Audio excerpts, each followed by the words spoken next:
Bharatiya Janata party ने सिक्किम में 31 विधानसभा seat पर चुनाव लड़ा, लेकिन वो एक भी सीट नहीं जीत पाई है।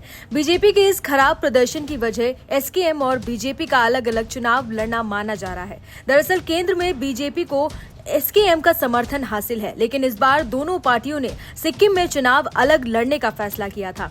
एक तरफ पूरे देश में बीजेपी की लहर की बात कही जाती है, वहीं दूसरी ओर सिक्किम में बीजेपी को करारी शिकस्त झेलनी पड़ी। राज्य के निवर्तमान सदन में उसके 12 सदस्य थे। सिक्किम विधानसभा के नतीजे रविवार को घोषित किए गए, जिसमें सिक्किम क्रांतिकारी मोर्चा यानी कि एसकेएम ने 32 में से 31 सीट जीतकर सत्ता बरकरार रखी है।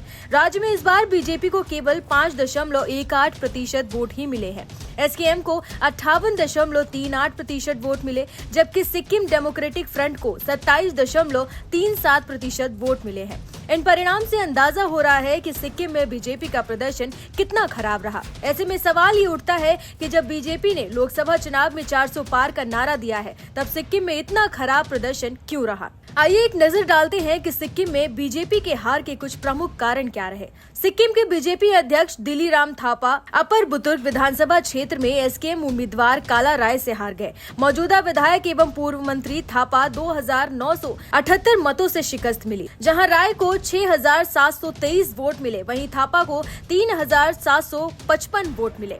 सिक्किम डेमोक्रेटिक फ्रंट के डीबी थापा को 1623 वोट मिले, जबकि बीके तमांग को 581 वोट मिले। बीजेपी ने लाचेन मंगन सीट को छोड़कर 31 विधानसभा सीट पर चुनाव लड़ा और अधिकांश सीट पर बीजेपी के उम्मीदवारों की जमानत जब्त हो गई। भारतीय जनता पार्टी और एसकेएम में सीट बंटवारे पर सहमति नहीं बनी थी, जिसके बाद इस बार दोनों ही पार्टियों ने अकेले चुनाव लड़ने का फैसला किया था। जाहिर सी बात है कि बीजेपी को अकेले चुनाव लड़ने का नुकसान तो हुआ ही है। 2019 में हुए विधानसभा उपचुनाव जीते थे। उन 12 विधायकों में से 5 ने पार्टी छोड़ दी है, जिनमें से 3 एसकेएम में शामिल हो गए और एसकेएम के चिन्ह पर विधानसभा चुनाव लड़े। शेष 7 बीजेपी विधायकों में से केवल 2 को विधानसभा चुनाव लड़ने के लिए टिकट मिला है।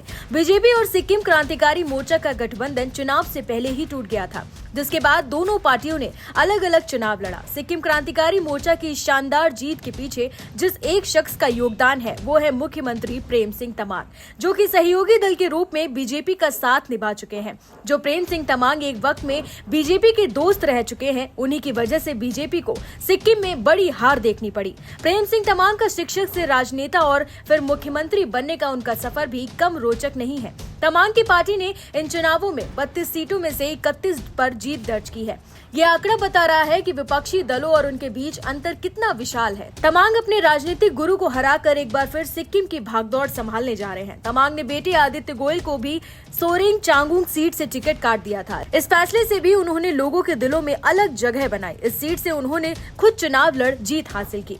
एक मीडिया रिपोर्ट के मुताबिक प्रेम सिंह तमांग ने कहा कि हम बीजेपी के नेतृत्व वाले एनडीए का हिस्सा हैं। हालांकि हमारे बीच कोई कड़ा मुकाबला नहीं हुआ। हमने 2019 में भी गठबंधन के रूप में चुनाव नहीं लड़ा था। बीजेपी को हमारा समर्थन केवल केंद्र में है। सिक्किम में 2019 के विधानसभा चुनाव तक भारतीय जनता पार्टी का चुनावी ट्रैक रिकॉर्ड बहुत ही खराब रहा है। बीजेपी ने 1994 में सिक्किम की चुनावी राजनीति में प्रवेश किया था, जब उसने 3 सीट पर चुनाव लड़ा था और तीनों सीट पर उसकी जमानत जब्त हो गई थी। इस बार के चुनाव में सिक्किमी पहचान का मुद्दा काफी अहम रहा, इसलिए ये मुद्दा सभी पार्टियों के एजेंडे में भी शामिल रहा। एसकेएम ने राज्य भर में इस बात पर खासा जोर दिया कि इस बार का चुनाव यहाँ के स्थानीय लोगों की आत्मा की लड़ाई है। पिछले दिनों राज्य में सिक्किमी लोगों की परिभाषा का विस्तार किया गया था। बताया जा रहा है कि इससे ज्यादातर क्षेत्रीय दलों में नाराजगी चल रही थी। दरअसल नई परिभाषा के तहत नए वित्त अधिनियम 2023 में 1975 तक सिक्किम में रहने वाले पुराने निवासियों के वंशजों को शामिल किया गया था,